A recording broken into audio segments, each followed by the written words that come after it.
शेष विशेष उदासी 14 वर्ष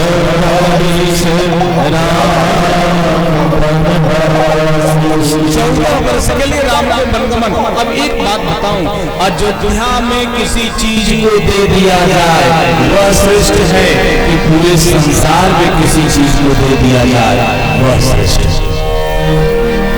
जो पूरे संसार को दे दिया जाए वो श्रेष्ठ माना जाएगा, जो सिर्फ अयोध्या को दिया जाएगा वह उससे लग होगा। तो श्रेष्ठ वरदान क्या है? राम का वन गमन। अगर राम जंगल नहीं जाते तो लोगों के हृदय में शांति नहीं मिलती। अगर राम जंगल नहीं जाते सभी का उद्धार नहीं होता। राम जंगल नहीं जाते केवल बात पाठशालन नहीं करता। राम जंगल नहीं जाते स्तुति और सरभंग का उद्धार नहीं होता।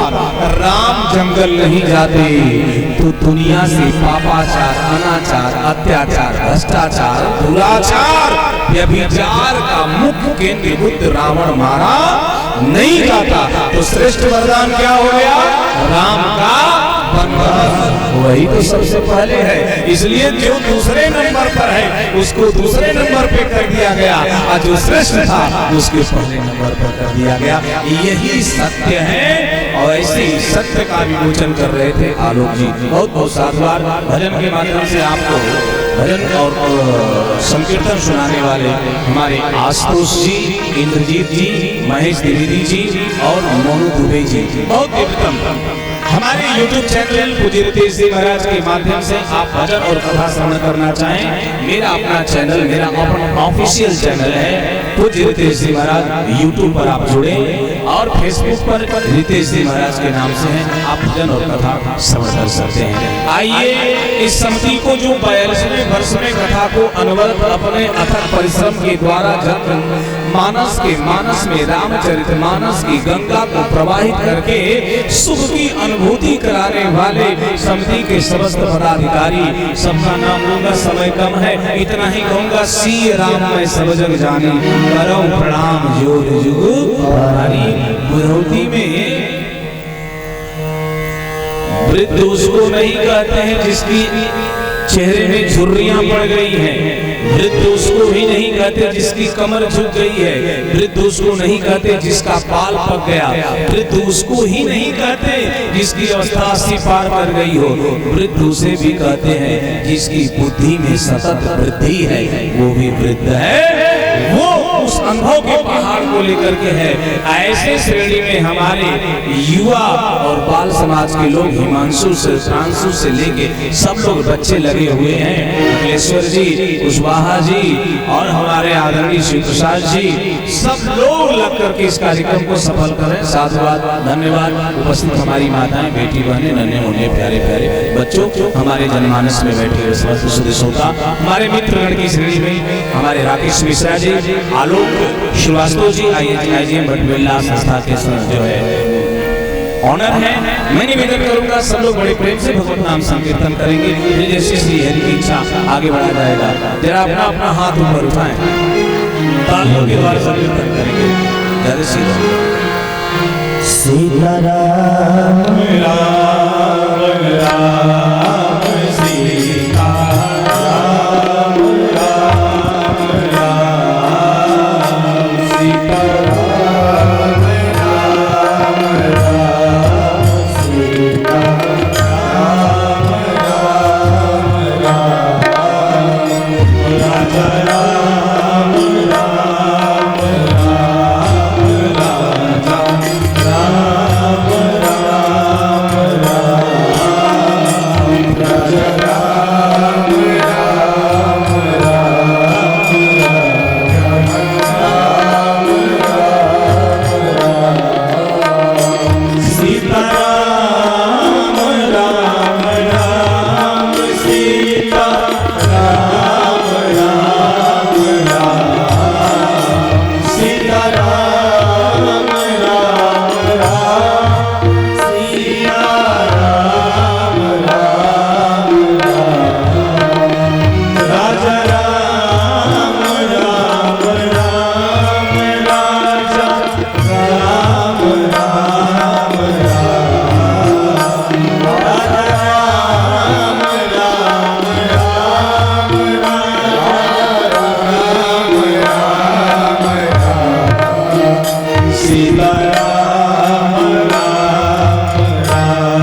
रामचंद्र भगवान की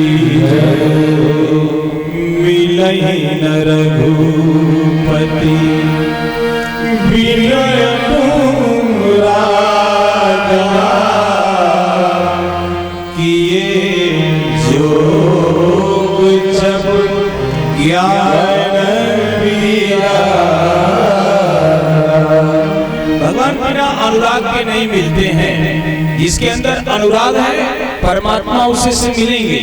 निवेदन करूं, साधन संपन्न को परमात्मा मिले या न मिले ये डिक्लेयर नहीं है, लेकिन साधनहीन अगर अनुराग से भरा है तो ईश्वर उसे अवश्य मिलते हैं, इसमें कोई संशय नहीं है। क्यों कहा राम ही केवल प्रेम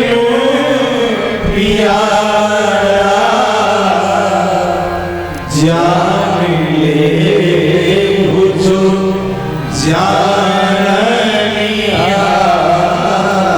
भगवान तो सिर्फ प्रेम से मिलते हैं साहब। अगर प्रेम नहीं है, करुणा नहीं है, स्नेह नहीं है, वात्सल्य नहीं है, उस इंसान के अंदर परमात्मा के दर्शन करने की व्यवस्था नहीं है। क्यों? परमात्मा प्रेम से ही क्यों मिलते हैं, साधन से क्यों नहीं मिलते?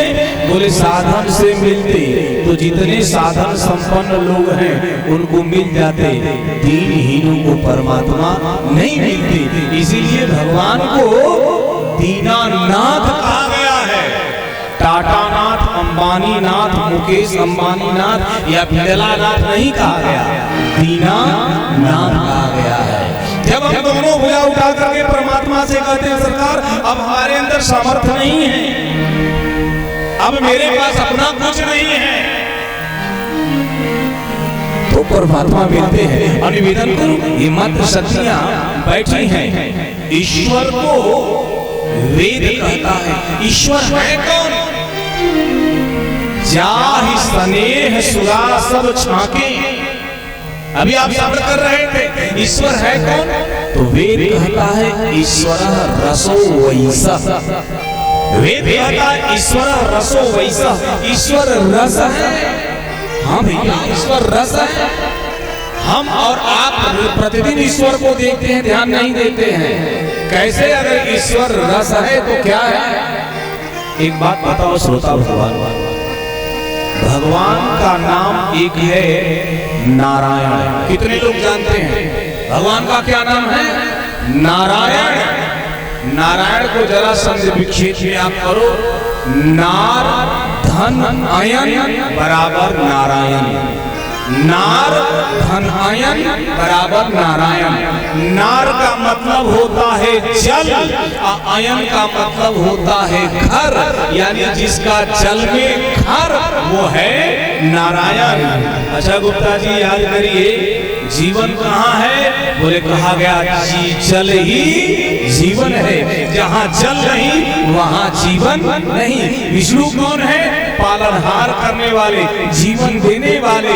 इसलिए जिस जगह पे जल है वहाँ परमात्मा है। और जिस घरों में जल का अपव्यय होता है, जल को बिना कारण बहा दिया जाता है, उसके ऊपर नारायण का क्रोध आता है और धन की हानि होती है। इसलिए जल का संरक्षण किया जाता। और वेद कहता है ये जल रस है, उस रस में परमात्मा है, इसलिए वो नारायण है। बाबा तुलसी इसी बात को लिखते हैं, कृतनः पीबन्ति सततम श्री राम नामामृतम। कृतज्ञ लोग सतत राम नाम रूपी अमृत को पीते हैं। ए बाबा कोई उदाहरण बताओ, कौन लोग राम नाम रूपी अमृत को पीते हैं? अगर ये राम रस है तो कोई उदाहरण बताओ। बाबा तुलसी लिखते हैं, उदाहरण देखो, और बड़ा सुंदर उदाहरण है। कौन? राम रसायन तुम्हारे पास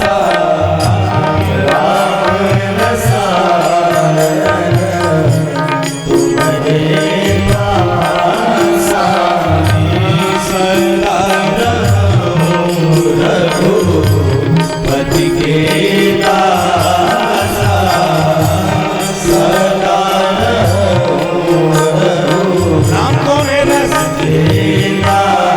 इसलिए सुमिरी पवन सुत पावन नामो, सुमिरी पवन सुत पावन नामो, अपने बस करे राखे रामो, अपने बस करे राखे रामो, अपने बस करे राखे रामो।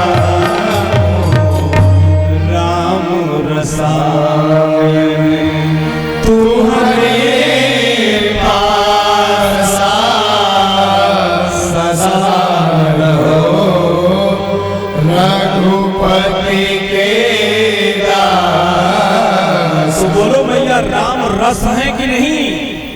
रस कौन है? बोले जल रस है। इसलिए जो इसको जानता है वो परमात्मा को देखता है। इसलिए जहाँ जल है वही जीवन है।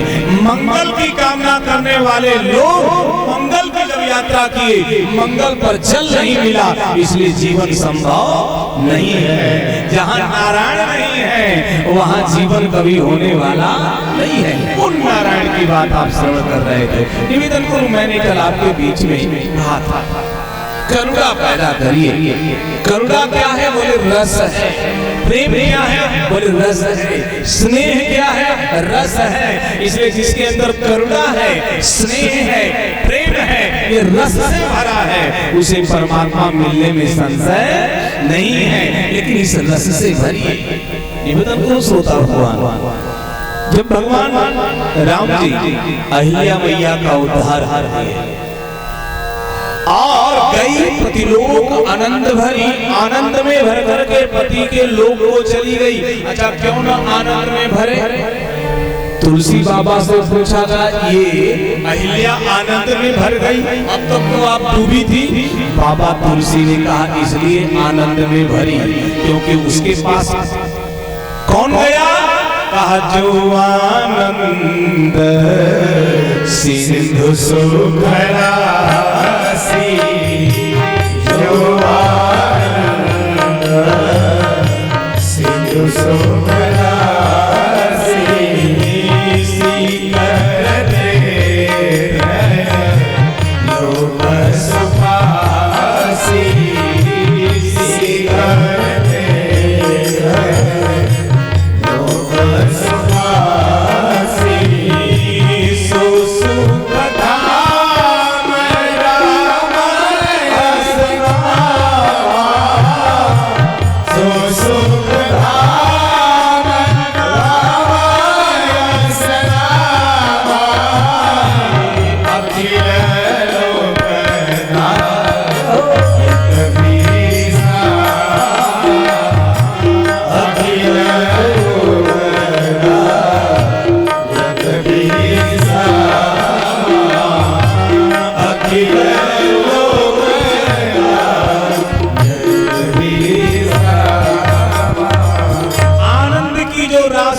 सुख की राशि है, वही परमात्मा जहाँ पहुँचेंगे वहाँ सुख बरसेगा।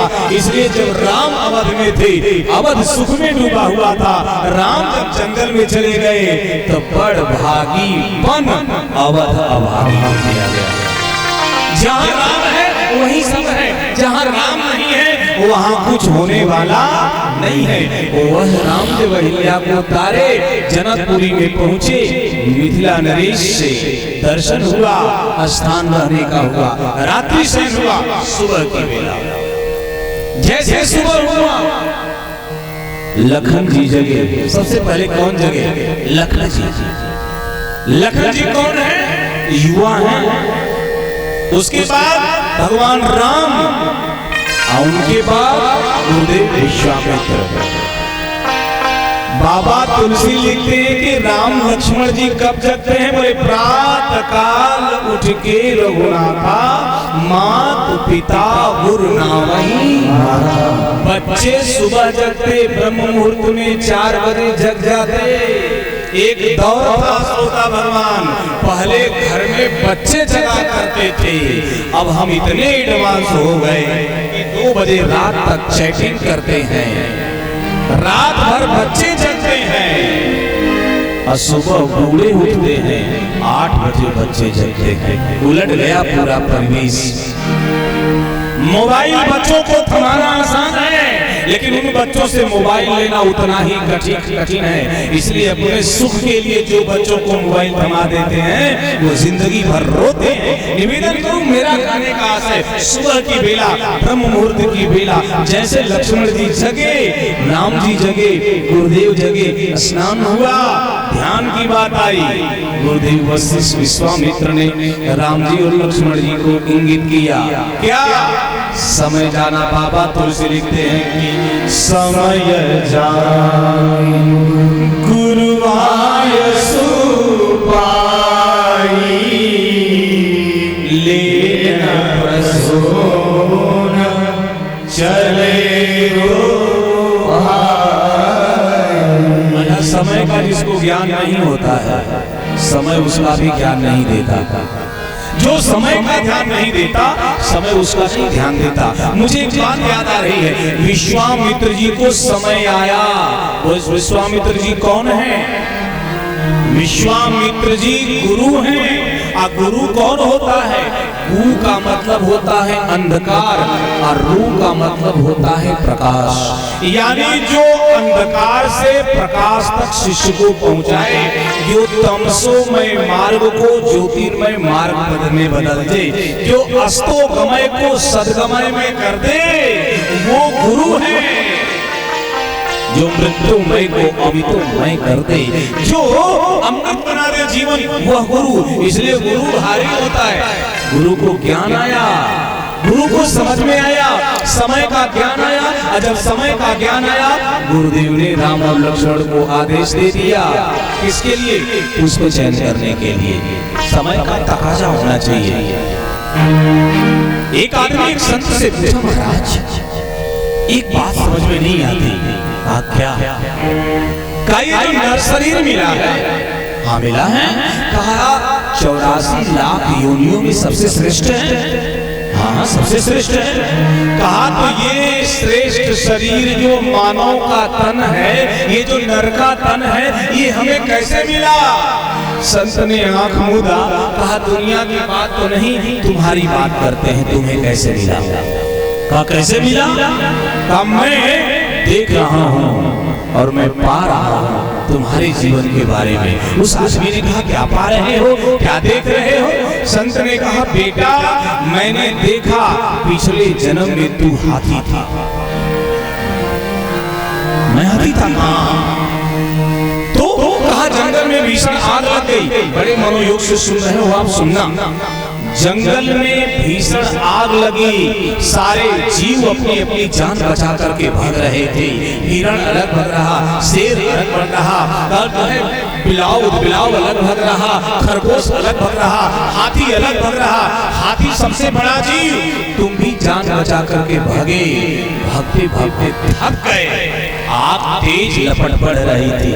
एक जगह तुमने खड़ा होकर के आराम करना चाहा। जैसे तुम खड़ा हुए, तुम्हारे जो 4 पांव हैं, अगले पांव में जो दाहिनी तरफ का पांव था, उस पांव के नीचे कुछ कंटक के जैसा लगा। तुमने पांव को ऊपर उठा लिया, लगता है कांटा है। जैसे पांव तुमने ऊपर उठाया, उसी वक्त जंगल की आग से अपने जीवन को बचाने के लिए हर जीव दौड़ रहा था।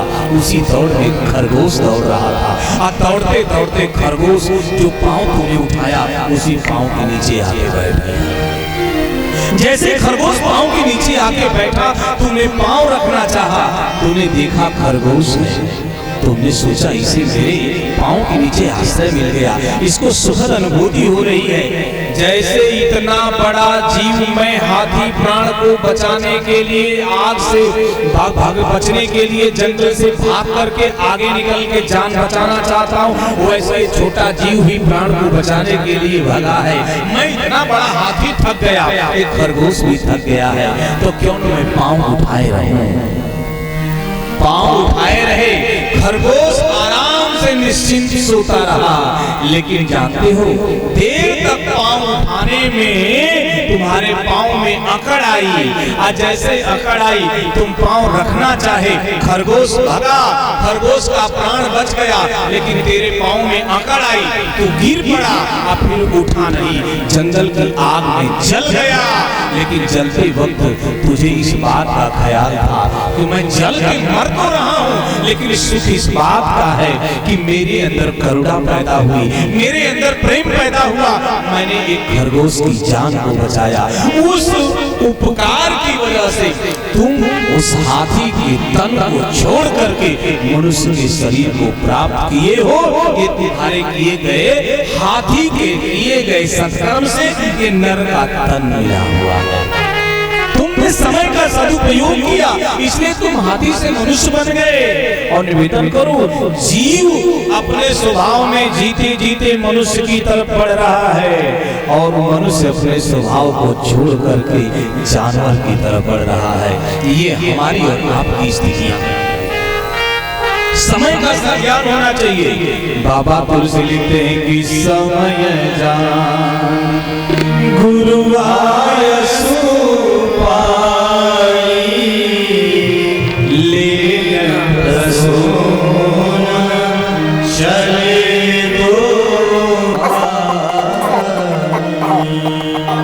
भगवान राम जी और लक्ष्मण जी दोनों लोग पुष्प वाटिका पहुंचे, किसके लिए? फूल लेने के लिए। अब ध्यान दीजिएगा मैया, फूल लेने के लिए जैसे पुष्प वाटिका की तरफ बढ़े तो बाबा तुलसी लिखते हैं राम जी ने पुष्प वाटिका के मुख्य द्वार पर खड़ा होकर के चारों तरफ देखा, चारों तरफ देखा। लक्ष्मण जी ने पूछा क्या देख रहे हो? भगवान ने कहा एक माली फूल में पानी दे रहा, एक माली फूल की जो है खरपतवार को निरा रहा, एक माली फूलों में जो फूल के पौधे हैं उनमें जो पत्ते पक गए हैं उनको झाड़ रहा, एक माली कैंची से जो डालियां बाहर निकली उसको कतर करके उसको सही कर रहा। तो इसमें देखना क्या है? चलिए पुष्प ले लीजिए। भगवान ने कहा बिना पूछे फूल कैसे तोड़े? माताएं बैठी हैं, राम जी लक्ष्मण जी से कह रहे हैं कि हम बिना पूछे फूल नहीं ले सकते। और नवरात्रि में हमारी माताएं 3 बजे जग जाती हैं और तुलसी लेकर के बिना पूछे अड़हुल की डाल तोड़ देती है जिसमें 10-15 कोड़ी भी रहती है ना।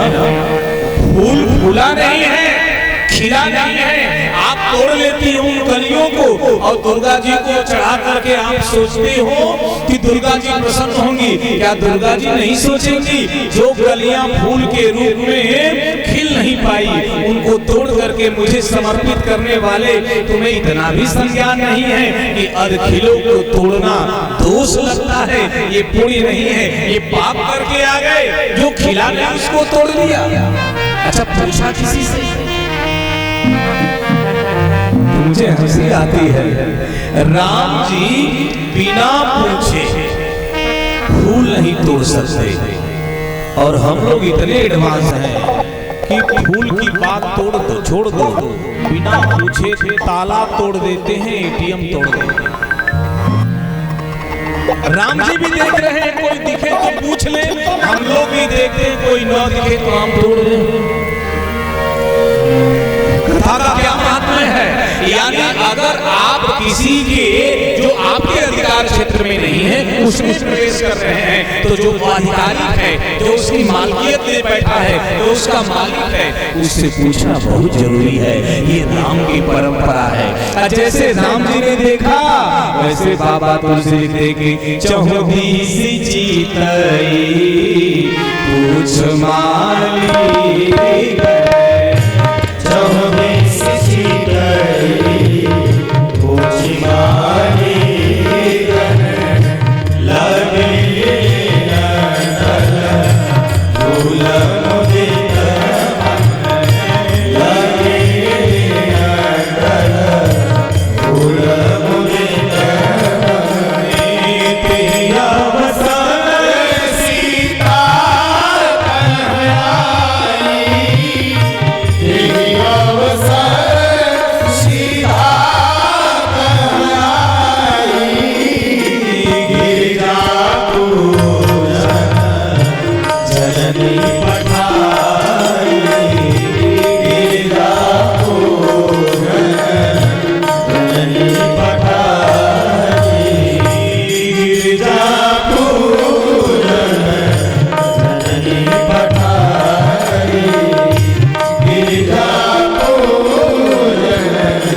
भगवान राम जी पुष्प वाटिका, ये किसकी पुष्प वाटिका है? विदेहराज जनक की है। बढ़िया सरोवर बना है, चारों तरफ माली लगे हैं, फुलवारी लगी, बड़े बड़े बिटप भी हैं, पौधे भी हैं फूलों को। राम जी देखे, जैसे देखे, एक माली ने राम जी से पूछा क्या बात है? राम जी ने कहा भैया हमें फूल चाहिए। किस लिए? कहा गुरुदेव ने पूजन के लिए फूल मांगा है, वही हम लेने के लिए आए हैं। आज जैसे कहा वही लेने के लिए आए हैं। माली बोल बैठा लेकिन ले नहीं पाएंगे। भगवान ने कहा ले नहीं पाएंगे? फूल अगर जो खिले हैं तो जो फूल चुनने लायक है उनको तो लिया जा सकता। माली ने कहा आपको यह नहीं पता है ये बगीचा किसका है? कहा किसका है? विदेहराज जनक का है। जानता हूँ। अरे तो मूल बात आप नहीं जानते हैं। कौन सी मूल बात? कहा ये बगीचा जो है, ये जो पुष्प वाटिका है, ये पुरुष निषेध है। जैसे कहा पुरुष निषेध है, लक्ष्मण जी हंस दिए। माली ने कहा हंस क्यों रहे? लक्ष्मण जी ने कहा रउआ पुरुष ना है का? आप पुरुष नहीं हैं। माली ने कहा हम पुरुष हैं, लेकिन हम राजा के द्वारा यहाँ लगाए गए, राजा की अनुमति है, राजा की स्वीकृति है, तब यहाँ है, आप नहीं जा सकते। राम जी ने कहा क्यों नहीं जा सकते? उस माली ने कहा हम आपके बारे में जानते हैं। लक्ष्मण जी ने कहा भैया हम लोग तो पहली बार आ रहे हैं, ये माली क्या जानता है? माली ने भगवान से कहा बगिया बीच जाने न दई हो, राम जी विनती सुनो, बगिया बीच जाने न दई हो, राम जी विनती सुनो, बगिया बीच जाने न दई हो, राम जी विनती सुनो,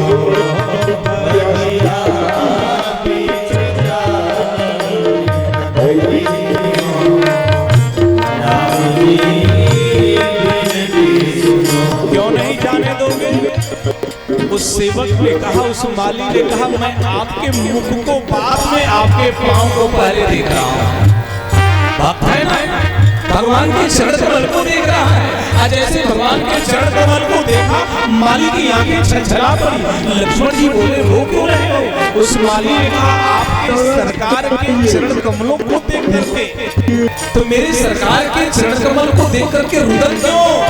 माली ने कहा कोमल चरण कमल कोमल चरण कमल कोमल चरण कमल बीनु कोमल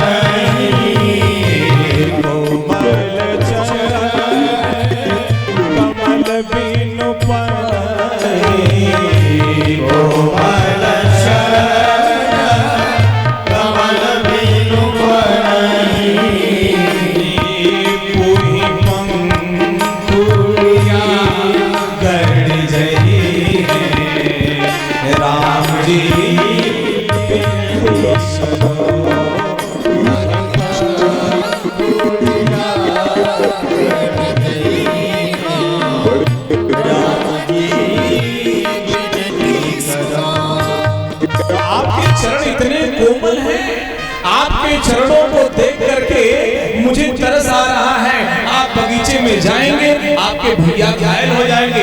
लक्ष्मण जी ने कहा क्यों तुम्हारे बगीचे में कंटक है, कांटे हैं क्या? कहा नहीं, पुष्पाच्छादित बगीचा है। तो क्या तुम्हारे बगीचे में कंकड़ है जो गड़ जाएंगे? कहा नहीं, वो भी नहीं है। फिर तो क्यों मेरे भैया के पांव घायल हो जाएंगे? कहा आपके भैया के पांव इतने कोमल हैं सरकार कि जो फूल खिल करके मुरझाए और मुरझा करके जिनकी पंखुड़ियां धरती पर गिर गई, वो पंखुड़ी के ऊपर राम जी के अगर पांव पड़ जाएंगे तो राम जी के पांव में पंखुड़ी धस जाएगी। ये सोच करके बगीचे में नहीं जाने दे रहे। और श्रोता भगवान निवेदन करूं, राम जी के पांव को भरत भैया ने भी देखा है, राम जी के पांव को विभीषण जी ने भी देखा है, राम जी के पांव को हनुमान जी ने भी देखा है, और राम जी के पांव को एक गिलहरी ने भी देखा है।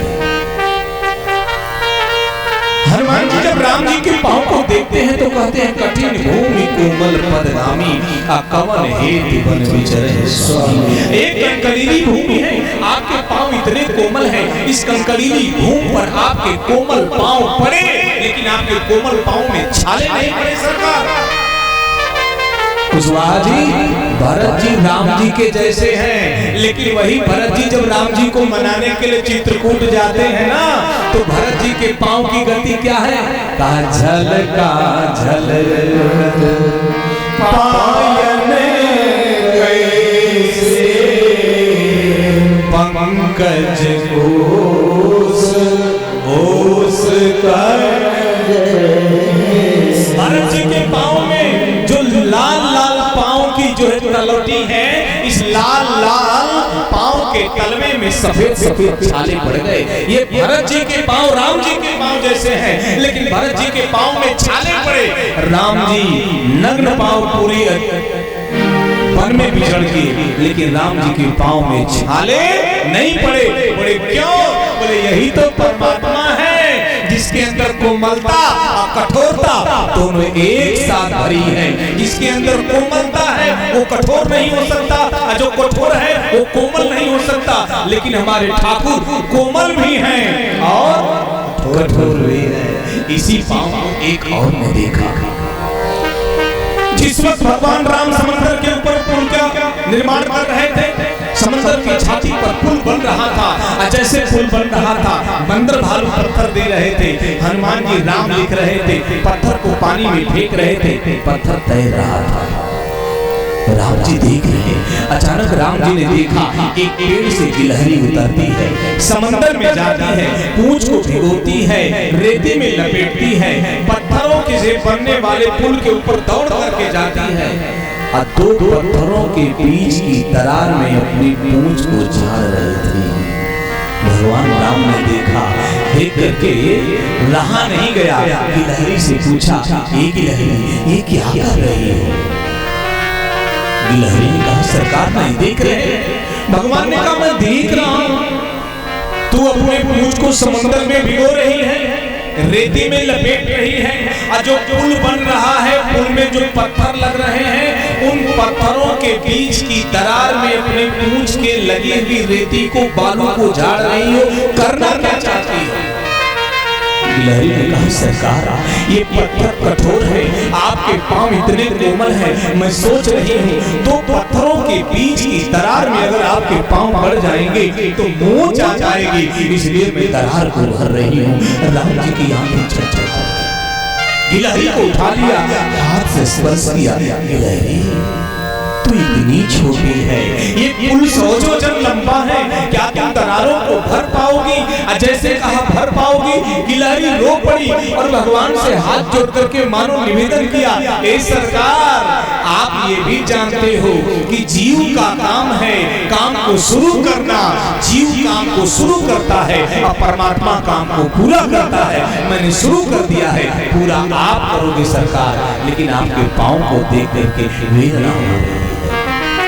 भक्त तो पांव को ही देखता है। उस माली ने कहा, कोमल चरण कमल बिनु पनहि, कोमल चरण कमल बिनु पनहि, अरे पद पंखुड़िया गड़ी रही है, राम जी बिनती सुनो।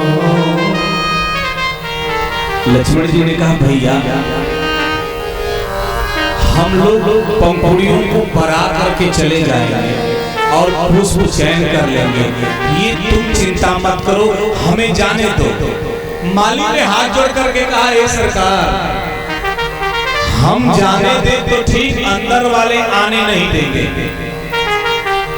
हम जाने दे ठीक, अंदर वाले आने नहीं देंगे। लक्ष्मण जी ने कहा, अंदर वाले कौन है जो आने नहीं देंगे?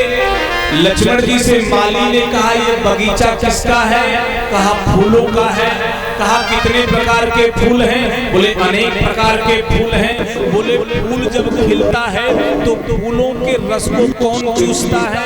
लक्ष्मण जी ने कहा मधुमक्खी चूसती है, भौरे चूसते हैं, उसके पराग में रस भरा होता है और उस रस को, उस पराग को रस भरा है, उसको भौरे चूमते हैं, उसको चूसते हैं, उसको रस को लेते हैं। बोले भौरे फूल के रस को लेने के लिए खिले हुए फूल पर बैठते हैं। बोले हाँ। कहा अंदर के फूल खिले हैं, उन फूलों पर भौरे बैठे हैं। और जैसे आपके भैया जाएंगे ना, तो वो जो अंदर के फूल हैं उन फूलों से भौरे उड़ेंगे और आपके भैया के ऊपर आकर बैठ जाएंगे। लक्ष्मण जी बोले मेरे भैया फूल हैं? कहा आपके भैया फूल नहीं, पूरी फुलवारी। मेरे भैया फूल नहीं, फुलवारी है। कैसे? तो लिखा था श्री रामचंद्र के पाल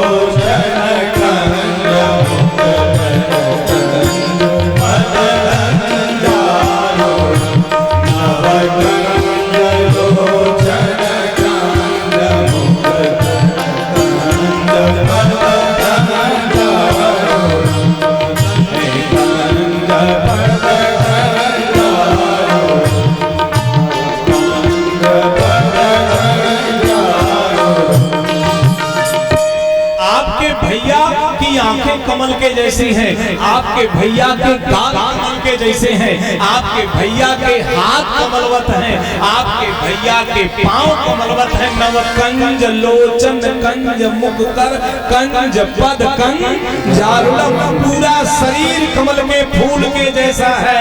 इसलिए जैसे आपके भैया अंदर प्रवेश किए और कोई भौरा उड़ गया और उड़ करके आपके भैया के गाल पर बैठ कर अगर डस लिया ना, तो आपके भैया का गाल फूल करके गुब्बारा हो जाएगा। इसलिए तज तज सुमन भ्रमर मतवारे, तज तज सुमन भ्रमर मतवारे। अरे मुख पंकज पे मड़ रही है राम जी विनती सुनो।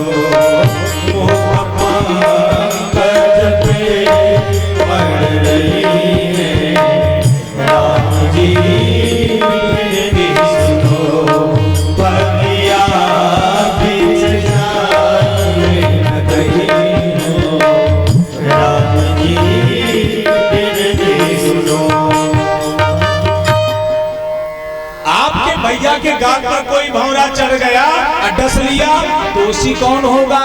लक्ष्मण जी निरुत्तर हो गए। राम जी ने कहा भैया कोई उपाय है कि फूल मिल जाए? एक माली कहा हाँ उपाय है, एक मंत्र का जाप कर लो। राम जी बोले कौन सा मंत्र का जाप करना है? भाई कर लेंगे, अगर मंत्र का ही जाप करना है तो कर लेंगे। माली ने राम जी और लक्ष्मण जी को मंत्र बताया और मैं आप लोगों को मंत्र बताऊंगा, बड़ा लाभ होगा। मेरे गुरुदेव से एक आदमी ने कहा मेरी घर में बड़ी समस्या है। गुरुदेव ने कहा हल हो जाएगी, एक काम करो। कहा क्या? सुबह एक मंत्र का जाप करो। उसने कहा कौन से मंत्र का जाप करना है? शिव मंत्र है, द्वादक्षर मंत्र है, नवाक्षर मंत्र है, कौन से मंत्र का पंचाक्षर है, कौन से मंत्र का जाप करना है कि गायत्री मंत्र है। गुरुदेव ने कहा सबसे सरल मंत्र है। कहा कौन सा? कहा सुबह उठना, अपनी पत्नी के सामने खड़ा होके हाथ जोड़ करके कहना तुम्हारे पिताजी बहुत अच्छे हैं, तुम्हारी माँ बहुत अच्छी है, तुम्हारे भाई तो पूछो मत, हमारी ससुराल तो स्वर्ग है। इस मंत्र का जाप आधा घंटा कर देना, पूरे दिन आनंद से भोजन पानी मिलेगा, आनंद में डूब जाओगे। इस मंत्र का जाप करो। माली भी कह रहा है एक मंत्र का जाप करोगे राम जी? राम जी बोले कौन सा मंत्र का जाप करना है? का जो बोलोगे सिया जू की जय जय, जो बोलोगे सिया जू की जय, जो बोलोगे सिया जू की जय,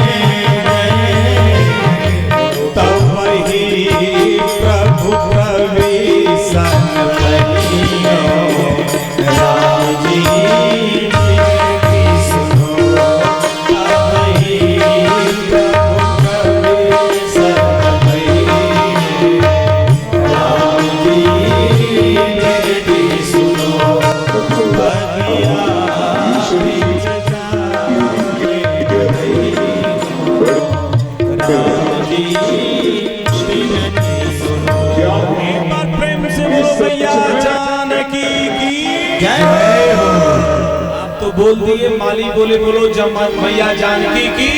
राम जी लक्ष्मण जी को देख रहे, मैं बोल देता लेकिन पूरे अयोध्या में शोर कर देगा। लक्ष्मण जी मुस्कुरा रहे, राम जी बोले बड़ी धर्म संकट है। लक्ष्मण जी बोले अंदर तो रोज बोलते ही हो जय जय, आज बाहर भी अंदर तो रोज जय जय बोलते ही हो, आज बाहर बोल दो, क्या दिक्कत है? राम जी संकोच में पड़े, और जब संकोच में पड़े एक माली आया और भगवान से हाथ जोड़ करके कहा आप ले सकते हो।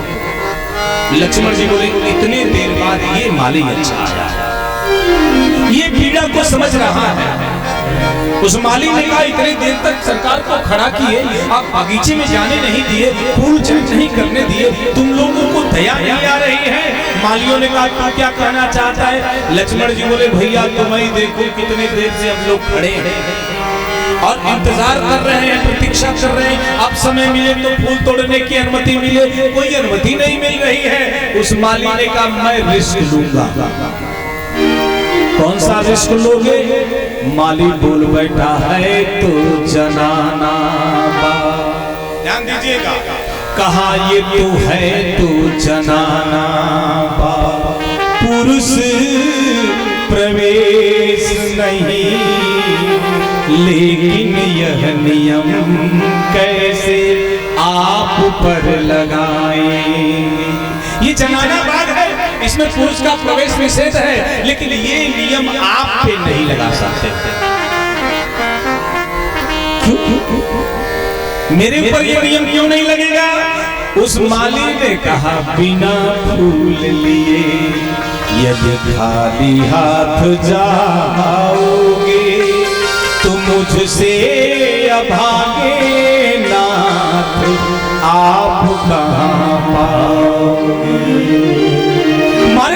दरवाजे पर सरकार स्वयं साक्षात निखिल कोट ब्रह्मांड नायक आपका पूर्ण काम नयनाभिराम कौशल्या नंदन परात्पर परम सर्वंतर्यामी सर्वेश्वर सर्वशक्तिमान कण कण में जिसकी सत्ता विराजमान है, जिसके दर्शन के लिए जन्म जन्म मुनि जतन कराई, अंत राम कही आवत नाही। वो परमात्मा सामने खड़ा है, निहोरा कर रहा है, निवेदन कर रहा है, बिना खाली बिना फूल लिए वो लौटेगा तो हम जैसे अभागे पूरे जनकपुर में मिलने वाले। इसलिए कीजिए प्रवेश बाग, लीजिए सुमन चुन बिनती हम आपसे सुनावेंगे। बाग में प्रवेश करिए, फूल ले लीजिए। लक्ष्मण जी ने कहा अगर ये जनाना बाग है, मर्दाना प्रवेश करेगा, अगर राजा जनक तुम्हारी नौकरी खत्म कर दे, तुम्हारे बच्चे भूखे मर जाएंगे, दोष हमको लगेगा। उस माली ने रोते हुए कहा रूठे मिथिलेश तो परवाह नहीं, रोजी गवाए पर आपको न गवाएंगे। रोजी चली जाएगी लेकिन ये माली आपको गवाने वाला नहीं है, इसलिए सरकार प्रवेश करिए और सुमन को चुन लीजिए। भगवान राम प्रवेश करते हैं, आज जैसे प्रवेश करते हैं बाबा तुलसी लिखते गिरते ही अवसर सीता तहया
तुलसी बड़ी ऊंची बात लिखते हैं कि पूजा की अधिक अनुरागा।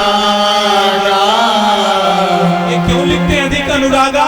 क्योंकि मिलहि न रघुपति बिन अनुरागा कि ये जो जप जागर दिया।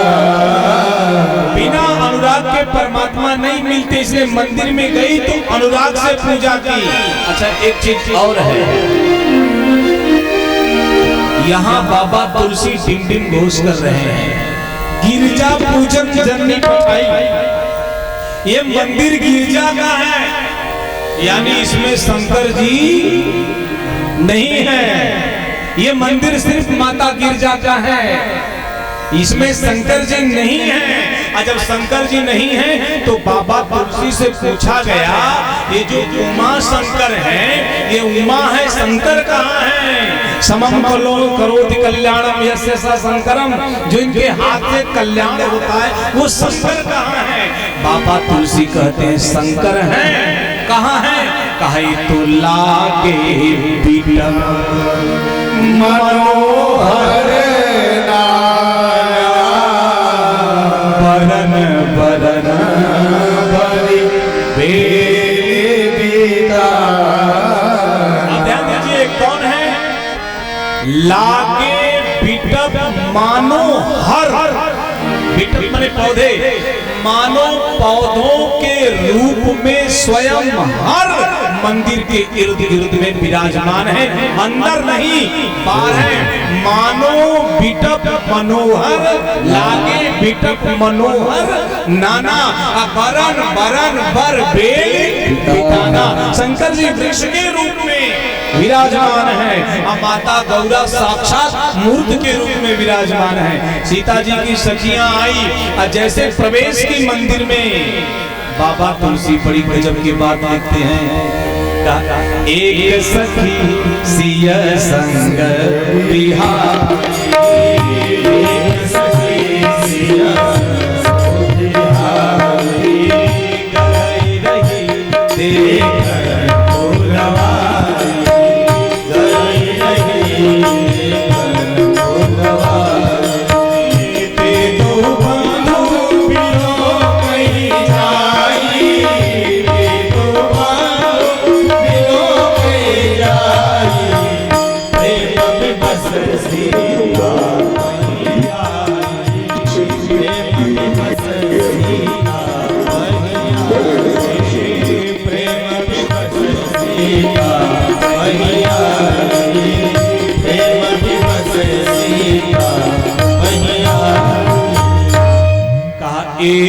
सखी, इसकी सखी सीता जी की। सिय संग बिहारी, सीता जी को छोड़ दिया, कहाँ चली गई? गई रही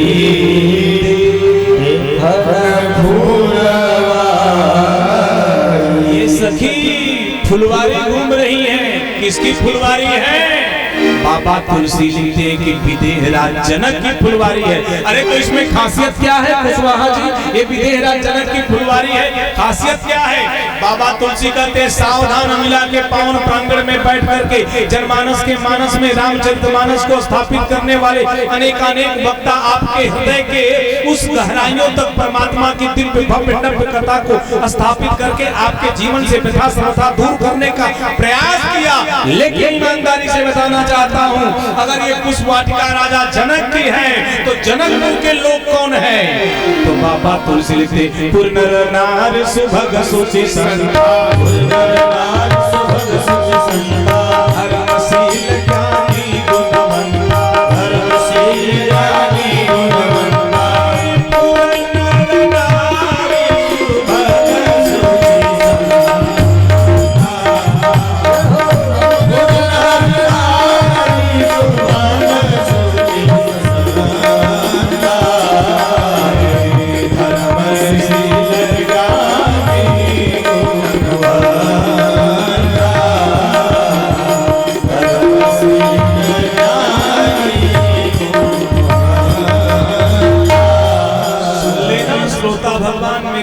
शक्तियां बैठी हैं। ये जनकपुर के लोग कैसे हैं? बोले सुभग सुचि संता, धर्मशील ज्ञानी गुणवंता। ये ज्ञानी भी हैं, धर्मशील भी हैं, भक्ति में डूबे हुए भी हैं। ज्ञान क्या है? ज्ञान कुशवाहा जी रसगुल्ला है, और भक्ति क्या है? यहाँ हम लोग जब इसमें हम तो SSB IC में पढ़े हैं इंटर तक, देवेंद्र मार्ट साहब थे उसे बस, गुप्ता जी रसायन विज्ञान, श्री शंकर मार्ट साहब भौतिक विज्ञान, और कामता मार्ट साहब बायोलॉजी पढ़ा है। मुझे याद है हम लोग समय मिलता था तो वहाँ एक रसगुल्ला बनता है बड़ा अच्छा है ना, जितने लोग खाए हैं याद होगा। तो ज्ञान क्या है? रसगुल्ला है। अब भक्ति क्या है? बोले चाशनी है। ज्ञान रसगुल्ला है, भक्ति चाशनी है। जब तक ज्ञान रूपी रसगुल्ला भक्ति रूपी चाशनी में डूबेगा नहीं, तब तक रसगुल्ले का आनंद आने वाला नहीं है। यहाँ ज्ञानी भी है, भक्त भी है। उसी ज्ञानी और भक्त से एक भक्ता सीता जी से विलग होकर के भक्ति में डूबी हुई पुष्प का निरीक्षण कर रही थी। और जैसे कर रही थी वो भक्ति है। अब ब्रह्म आए हैं, ब्रह्म की तरफ ज्ञान भी जाता है, ब्रह्म की तरफ भक्ति भी जाती है। मंदिर से निकल करके ब्रह्म की तरफ खिंच गई वो सखी। ईमानदारी से बताऊं, पूजा करने वाली सीता मैया को राम जी बाद में मिले। अब पूजा से हीन ज्ञान में डूबी हुई सखी को राम जी पहले मिले। ते दो बंधु बिलोके जाई, प्रेम विवश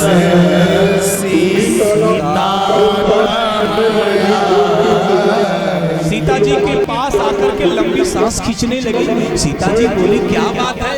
उस सखी ने कहा पूजा पाठ नहीं करना। क्यों क्यों क्यों? अरे कहा जहां जिसके लिए पूजा की जाती है साधन छोड़ दे, साध्य बगीचे में मड़राना। क्यों भैया? साधन छोड़ दो, साध्य परमात्मा बगीचे में है। इसलिए मैंने देखा है। अरे किसने देखा? बताओ तो कुछ।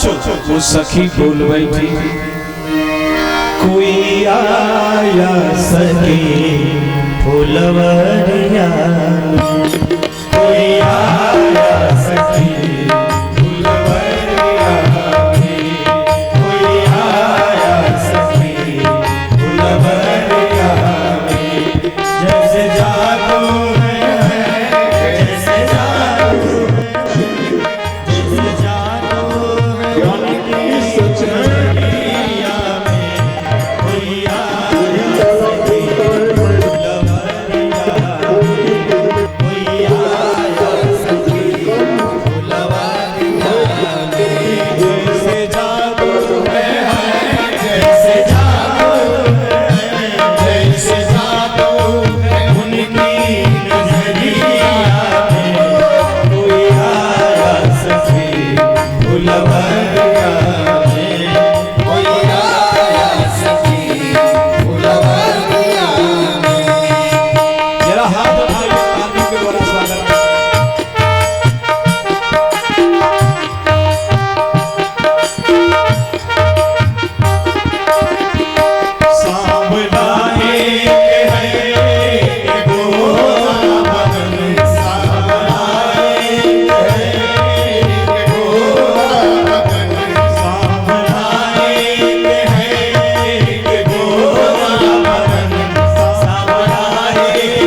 रक्षा में असुरों को मारे। तीर बांधे हैं, तीर बांधे हैं, तीर बांधे कस कर कमरिया में, तीर बांधे कस कर कमरिया में। कोई आया सखी फुलवरिया में, कोई आया सखी फुलवरिया में, कोई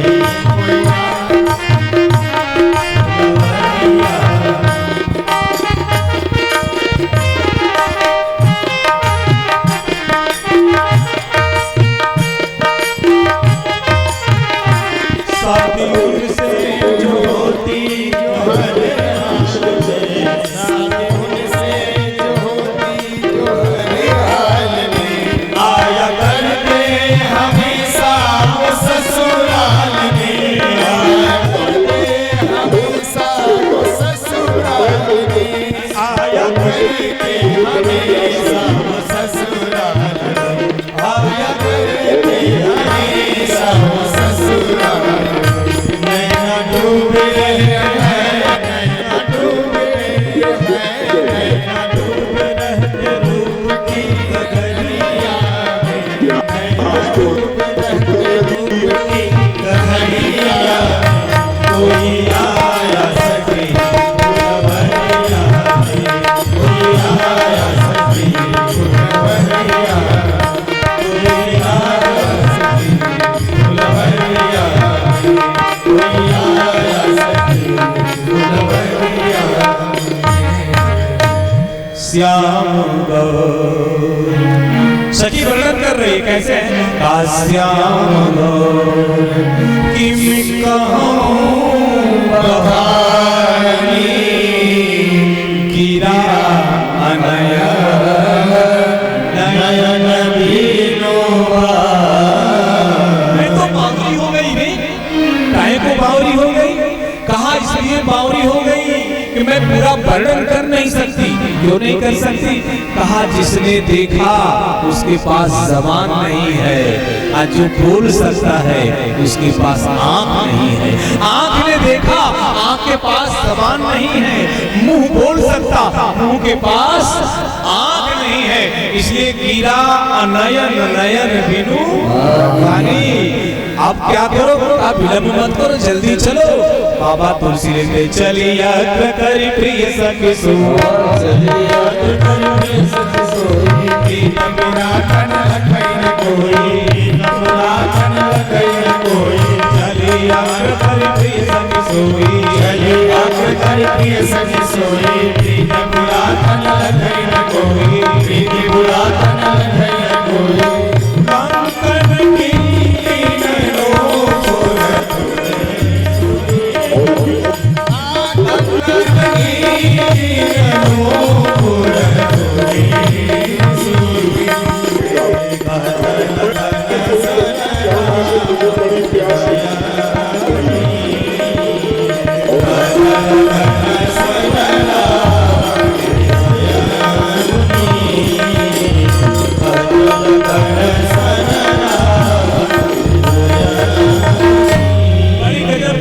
चली अग्र करी, आगे किया प्रिय सखी सोई। राज खुल रहा है। कहा प्रीत पुरातन लगई न गोई। ये जो प्रीत है ना वो पुरातन है। कौन सी प्रीत है? कहा गिरा अर्थ जल बीज सम, कहियत भीलन भीम। बंदो सीता पद जिनहि परम प्रिय। ये पुरातन प्रीति है। राम और सीता अभेद है, राम और सीता में कोई भेद नहीं है। आगे आगे सखी और जैसे आगे आगे सखी, पीछे पीछे माता जानकी जी। बाबा तुलसी की लेखनी उठती है, राम जी के कान में आवाज गई। अरे वाह, अरे मेरे ठाकुर, आपके कान की इतनी बारीक आवाज चली गई। कौन सी आवाज गई? कहा कंगन कंगन गिंगिने नूपुर धुनी सुनी, कहत लखन सन राम हृदय। अच्छा, भगवान के कान में 3 आवाज गई। अब मैं आपसे पूछूंगा, आप बताइएगा, पहली आवाज किसकी गई? कंकन। कंकन कहाँ पहना जाता है? अच्छा, ऐसे जैसे मैं पूछ रहा हूँ महिला विभाग से, मातृशक्तियों से बता आप रहे हैं, वैसे ही एक जगह एक वक्ता ने पूछा, नथिया कहाँ पहना जाता है माथाओं से? आगे एक आदमी खड़ा हुआ, कहा नाक में। बोले पूछा, इनसे गया है पता, आप रहे हैं?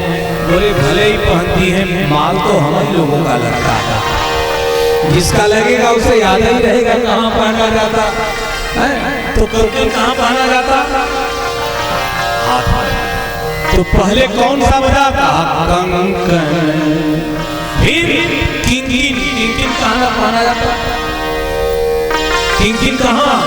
किंकिन की आवाज कहाँ से आती है? पूरे कमर से।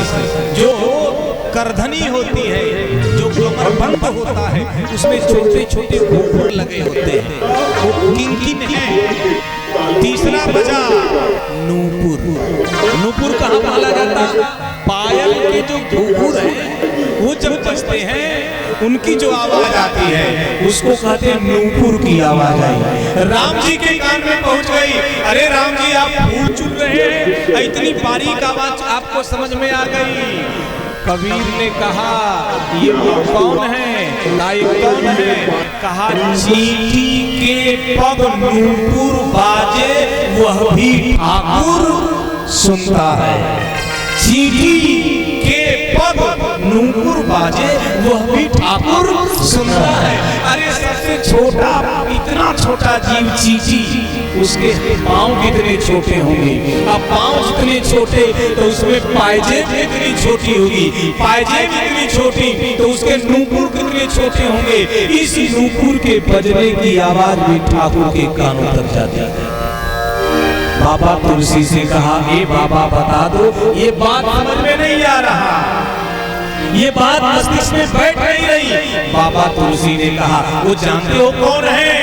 वो तो बिन पग चलाई सुने बिनु गाना, बिन पग चलाई सुने बिनु गाना, हर बिन करम करे विधिनाना, हर बिन करम करे विधिनाना, आनंद रहित सकल रस भोगी, आनंद रहित सकल रस भोगी, बिन बानी भक्ता बड़ जोगी, बिन बानी भक्ता बड़ जोगी, बिनु परस नयन बिनु देखा, बिनु परस नयन बिनु देखा, ज्ञान बिनु भास सेवा, ज्ञान बिनु भास सेवा, अस सब भानी अलौकिक गुणानी, अस सब भानी अलौकिक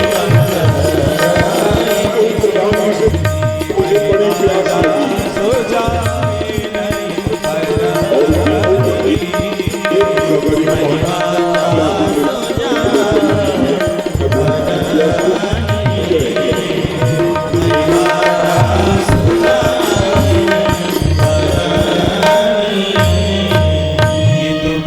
नहीं चलाई सुनई बिनु गाना, कर बिनु करा करई दीना।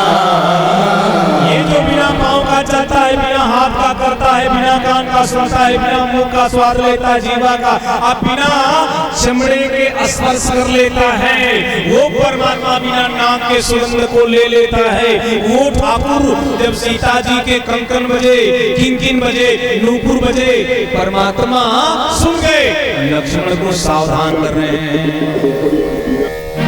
कहत लखन राम अच्छा एक बात बताओ मैया,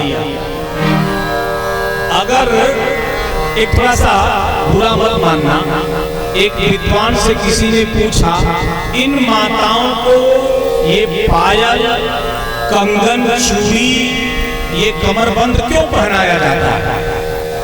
मैंने पढ़ा, तस्लीमा नासरीन एक लेखिका है बांग्लादेश से, उन्होंने रचना लिखा है औरत के हक में। मैं उसका अध्ययन कर रहा था, उसमें उन्होंने लिखा, संत से पूछा गया, विनोद किया गया, ये क्यों पहना जाता? तो उस तस्लीमा नासरीन उत्तर देती है, इसलिए पहना जाता कि ये जब पहन करके पायल चलती है कि पता चलता है घरे के कौने हिस्सा में है। समझे कुछ बात? जब पायल पहन के चलती हैं तो ये पता चलता है कि घर के किस हिस्से में है, ये कहाँ है, इसकी मौजूदगी इनकी पायल, इनकी कंगन, इनकी नूपुर बता देती है। लेकिन चलने में सबसे पहले क्या बजना चाहिए? पायल। अब बाबा तुलसी लिखते हैं पहले बजा क्या? कंगन। बाबा उल्टा क्यों लिख दिए? आपको पायल बजाना चाहिए, आपने कंकन बजा दिया। बाबा तुलसी बोले सही बजा है। क्यों क्यों सही बजा है? बोले इसलिए सही बजा है, राम कौन है? ब्रह्म है। ये हाथ किस लिए मिला? बोले सत्कर्म के लिए मिला।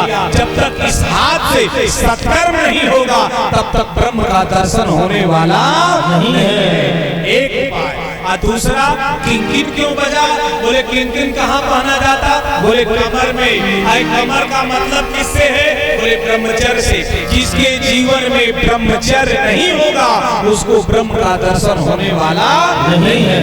ये नूपुर क्यों बजा? बोले नूपुर इसलिए बजा कि नूपुर पाँव में, जब तक ये पाँव तीर्थों की यात्रा और मंदिरों तक, संतों तक नहीं जाएंगे तब तक भगवान की अनुभूति होने वाली नहीं है। इसलिए कंकन किंकिने नूपुर धुनी सुनी कद लगन सन एक संत ने तो बड़ा सुंदर भाव दिया, ये सुनाई कब दिया? जब राम जी के नजदीक सीता जी पहुंची तब सुनाई दिया। तो राम जी कहाँ थे? वो लताओं की कोट में थे। तो सीता जी ने राम जी को देखने के लिए लता हटाया, जैसे लता हटाया तो कंकन बजा। अब राम जी जब नहीं दिखे, थोड़ा सा चेहरा दिखा तो सीता जी झुकी, जब झुकी तो किंकिन बजा। जब उसके बाद भी पूरा मुख नहीं दिखा तो सीता जी ने एक कदम आगे बढ़ाया, जैसे कदम आगे बढ़ाया नूपुर बज गया। इसलिए परमात्मा की तरफ बढ़ते हुए सत्कर्म, ब्रह्मचर्य का जीवन, सन्मार्ग पर पांव का चलना, ये जब सब एक हो जाता है तो परमात्मा राम का दर्शन हो जाता है। अब ये दर्शन हो रहा है, इस दर्शन को यही होने दीजिए और हम लोग यही अपने वाणी को विश्राम लेते हैं। रात के 11:30 बजने वाले हैं। अभी आरती और प्रसाद मैं जानता हूँ, बोलता रहूंगा, आप सुनते रहेंगे, लेकिन इसके बाद की व्यवस्था सब गड़बड़ हो जाएगी। इसलिए उसको क्रम में रख करके हम यही वाणी को विश्राम लेते हैं। मैया